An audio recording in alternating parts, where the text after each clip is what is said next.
प्रकारे आपण या ठिकाणी प्रश्न चौथा सोडवण्यास सुरुवात करत आहोत।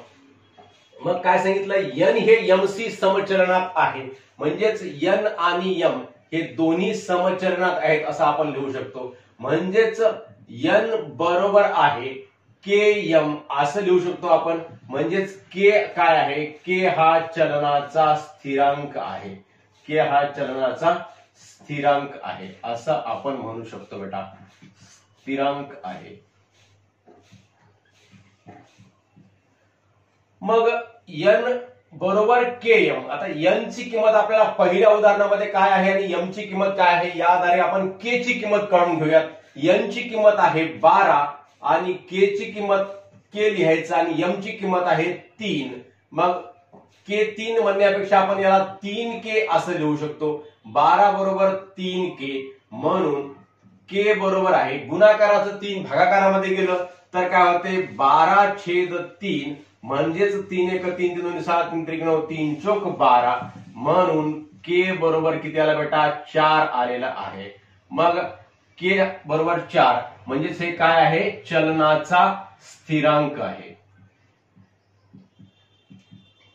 चलनाचा स्थिरांक किती आला, 4 आलेला आहे।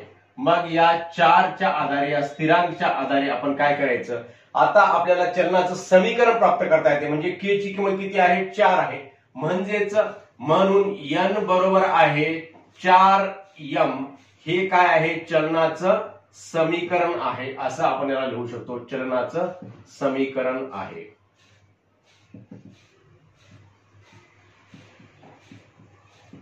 मग या समीकरणामध्ये आपण n आणि m च्या किमती ठेवून आपल्याला जे या 3 सारणीमधल्या 3 रिकाम्या जागा विचारल्या आहेत त्या आपण लिहू शकतो बेटा। मग यामधली पहिली रिकामी जागा आहे n बरोबर किती, m बरोबर किती आहे 6.5, तर आपल्याला n काढायचा आहे। मग n बरोबर आहे 4m, असं जे आपण चलनाचं समीकरण आलेलं आहे ते समीकरण लिहिलं। मग m ची किंमत किती आहे 6.5 आहे, मग हे 6.5, म्हणून n बरोबर आहे 4 गुणिले 6.5, म्हणून n बरोबर आहे 4 पंचे 20 ला 0 हातचे आले 2, 4 सक 24 आणि 2 किती 26 बेटा 26.0, म्हणून n बरोबर आहे किती मग 26.0, म्हणजेच 26 हे उत्तर येते बेटा। तर आपण या ठिकाणी 26 हे उत्तर लिहू शकतो, 26। तर अशा प्रकारे हे 26 उत्तर लिहिलं आपण। त्यानंतर दुसऱ्या ठिकाणी काय लिहायचं, काय सांगितलं, m बरोबर आपल्याला n ची किंमत सांगितलेली आहे, n बरोबर 28 आहे आणि m बरोबर किती हे काढायचं आहे। मग हेच समीकरण लिहून टाकायचं, n बरोबर आहे 4m। मग आता n ची किंमत किती आहे बेटा 28 आहे आणि 4 ला 4 आणि आपल्याला m ची किंमत काढायची आहे 4m। मग म्हणून m बरोबर आहे 28/4, 4 पंचे 20, 4 सक 24, 4 7 28 बरोबर 7, म्हणून m बरोबर 7 हे उत्तर आपणास या ठिकाणी प्राप्त झालेलं आहे। या ठिकाणी आपण 7 लिहू शकतो बेटा, m बरोबर 7 हे उत्तर आपण इथे लिहू शकतो 7। आता पुढच्या प्रश्नामध्ये काय सांगितलेलं आहे, 1.25 m ची किंमत सांगितली, m बरोबर आहे 1.25, तर n ची किंमत काढायची आहे। तेच समीकरण लिहून टाकायचं, n बरोबर 4m। मग आता बरोबर आहे, मग काय होईल, n बरोबर 4m, म्हणून n बरोबर आहे 4 गुणिले 1.25, म्हणून n बरोबर आहे 4 न गुणून घेऊयात या ठिकाणी। आता 4 पंचे 20 ला 0 हातचे आले 2, 4 2 8, 8 आणि 2 10 0 हातचा आला 1, 4 1 4, 4 आणि 1 5। इथे दशांश 2 स्थळानंतर आहे, म्हणून इथे सुद्धा 2 स्थळाचा दशांश चिन्ह द्यायचं, म्हणजेच 5.00, म्हणजेच n बरोबर किती येते बेटा 5 हे उत्तर येते। मग इथं आपण 5 हे उत्तर लिहू शकतो। तर अशा प्रकारे आपण ही सारणी पूर्ण केली आहे। अतिशय सोपी बाब आहे, जे आपल्याला समचलनामध्ये सांगितलं n समचलनात आहे यमच्या, म्हणजेच n बरोबर km, k हा चलनाचा स्थिरांक आहे. मग k ची किंमत 4 काढली आपण, म्हणजे चलनाचा स्थिरांक किती आला 4 आला.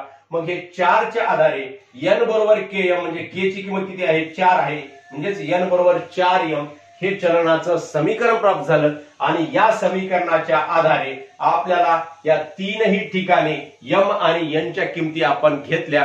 तर जी किंमत आपल्याला काढायची आहे, समजा येथे m ची किंमत दिली आहे तर n ची किंमत काढता येते, येथे n ची किंमत दिली आहे तर m ची किंमत काढता येते. अशा प्रकारे कोणतीही जरी किंमत विचारली तरी आपल्याला काढता येत असते बाळांनो. अशा प्रकारे आपण हा चौथा प्रश्न सोडवलेला आहे. लगेच आपण प्रश्न 5वा व 6वा सोडूया.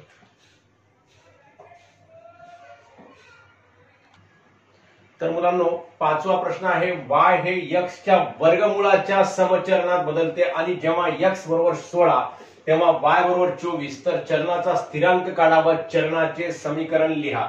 इथं या ठिकाणी y हे x च्या वर्गमूळाच्या समचलनात सांगितलेलं आहे मुलांनो. म्हणजे त्याला कसं लिहावं लागते, y हा समचलनात बदलतो कशाच्या, x च्या वर्गमूळाच्या, म्हणजेच x ला आपल्याला वर्गमूळामध्ये लिहावं लागते बेटा. म्हणजेच y समचलनात बदलते x च्या वर्गमूळाच्या, म्हणजे त्याला आपल्याला कसं लिहिता येते, म्हणून y बरोबर आहे k वर्गमूळामध्ये x. हे आपल्या इथे k काय आहे, चलनाचा स्थिरांक आहे बेटा. k हा चलनाचा स्थिरांक आहे, चलनाचा स्थिरांक आहे.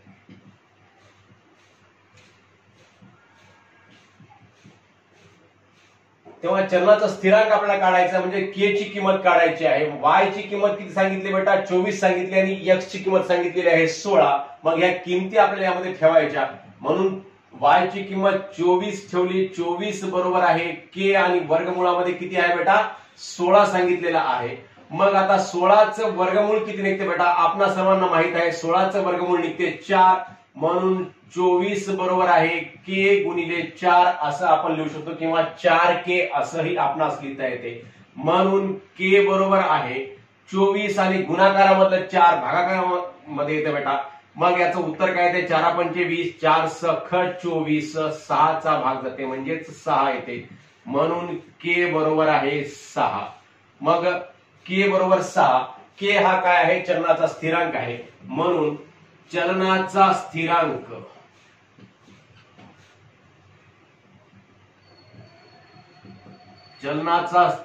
बरोबर k बरोबर 6 असं आपण लिहू शकतो. आणि चलनाचं समीकरण आपल्याला या ठिकाणी लिहायचं आहे. मग चलनाचं समीकरण कसं लिहायचं बघा बेटा.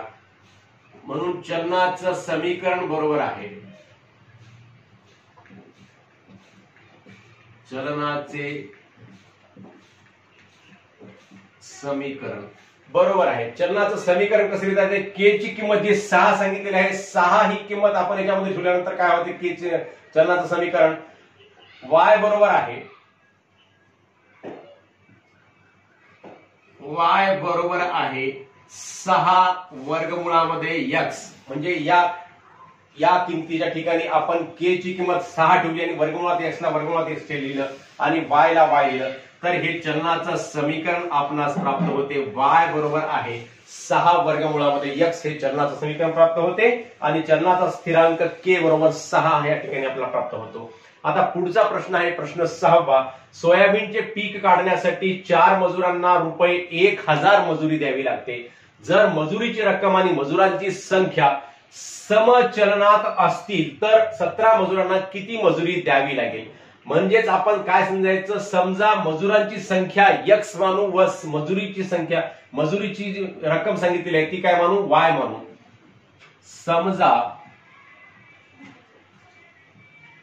मजुरांची संख्या x मानू, मजुरांची संख्या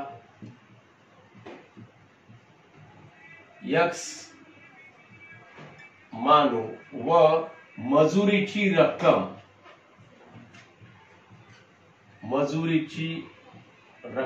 काय म्हणू बेटा, y मानू. मग x आणि y हे समचलनामध्ये आहेत असं सांगितलेलं आहे. म्हणजेच आपल्याला जे उदाहरणामध्ये सांगितलं ते आपण या ठिकाणी मांडण्याचा प्रयत्न करू. x समचलनात आहे y च्या, म्हणजेच आपल्याला कसं लिहिता येते, x बरोबर आहे ky असं लिहिता येते. परंतु x ची किंमत किती सांगितलेली आहे या ठिकाणी 4 सांगितले आणि मजुरीची रक्कम किती सांगितली 1000 सांगितले। मग याच्या आधारे आपल्याला के ची किंमत काढता येते। मग के ची किंमत काढून घेऊयात आपण या ठिकाणी। म्हणजेच एक्स ची किंमत किती सांगितली 4, परंतु एक्स बरोबर 4 व वाय बरोबर 1000, तर के बरोबर किती। मग आता आपण एक्स बरोबर किती लिहिलं बेटा 4 लिहिलं, तर के आणि वाय ची किंमत किती आहे गुणिले 1000 असं आपण घेऊयात। म्हणजेच आपल्याला के ची किंमत काढता येते। म्हणून के बरोबर आहे 4/1000। गुणाकारामधला 1000 कुठे गेलं भागाकारामध्ये गेलं बेटा। मग या 4 ने 1000 ला भागलं तर कितीचा भाग जातो 4 × 4, 4 × 2 = 8, 10 मधून 8 गेले 2 उरले 20 झाले, 4 × 5 = 20 आणि 0 ला 0। म्हणजेच 1/250 ही के ची किंमत येते। म्हणून के बरोबर आहे 1/250 असं आपण याला लिहू शकतो। म्हणजेच स्थिरांक किती आला 1/250 आलेला आहे। मग या किमतीच्या आधारे मग आपल्याला समीकरण काय प्राप्त होते, चलनाचं समीकरण कोणतं प्राप्त होतं बेटा x बरोबर ky। म्हणजेच या ठिकाणी काय लिहायचं आपण आता x बरोबर आहे के ची किंमत आहे 1/250 y, म्हणजेच y बरोबर आहे। आता हे भागाकारामध्ये 250 कुठे जाते बेटा इकडे गुणाकारामध्ये येते। म्हणजेच 1/250 जे आहे 250 हे भागाकारामधलं गुणाकारामध्ये आल्यानंतर याचं काय होते रूपांतर 250x हे आपल्या समीकरण प्राप्त होते। हे समीकरण प्राप्त होते आपल्याला y बरोबर आहे 250x, भागाकाराचं 250 x च्या गुणाकारामध्ये आला मुलांनो। म्हणून इथं काय झालं 250x झालेला आहे। मग या ठिकाणी आपण आता काय करायचं y ची किंमत आपल्याला काढायची आहे। 17 मजुरांना किती मजुरी द्यावी लागेल। मग आता x बरोबर 17 तर y बरोबर किती। मग आता आपण या समीकरणामध्ये किमती ठेवायच्या। म्हणून y बरोबर आहे 250x बरोबर आहे 250 गुणिले 17। मग किती येते बेटा, म्हणून y बरोबर आहे 17 0 0, 17 5 85 ला 5 हातचे आले 8, 17 2 34, 34 आणि 8 42, म्हणजेच 4250। y बरोबर 4250। म्हणून 17 मजुरांना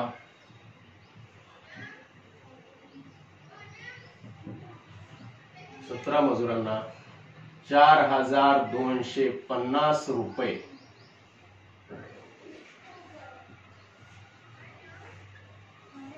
मजुरी